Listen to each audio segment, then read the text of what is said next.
భారతదేశాన్ని పరిపాలించిన గొప్ప హిందూ చక్రవర్తుల్లో ముఖ్యమైన వ్యక్తి అశోకుడు. ఈయన పరిపాలనా కాలము క్రీస్తు పూర్వము 265 నుంచి 232 వరకు. ఈయన పేరు మాస్కీ శాసనంలో బయటపడింది అశోకుడని. అంతకు పూర్వం ఈయన పేరుని దేవానాం ప్రియ ప్రియదర్శిగా పిలిచేవారు.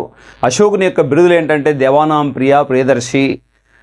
అశోకుని యొక్క ప్రధానమైన యుద్ధం ఏంటంటే కళింగ యుద్ధము. క్రీస్తు పూర్వం 261 సంవత్సరంలో అశోకుడు కళింగరాజును ఓడించేసి కళింగను జయించాడు. ఈ విషయం 13వ పెద్దరాతి శాసనంలో బయలుపడింది. కళింగ యుద్ధానంతరము అశోకుడు బౌద్ధ మతాన్ని స్వీకరించినట్టు మనకి బబ్రు శాసనం తెలియజేస్తుంది. అశోకుడు తన గురువైన ఉపగుప్తుని సహకారంతో బౌద్ధ మతాన్ని స్వీకరించాడు. అశోకుడు 3వ బౌద్ధ సంగీతిని పాటలీపుత్రులు నిర్వహించాడు. దీనికి అధ్యక్షత వహించిన వ్యక్తి మొఘలు పుత్తతిస్సా.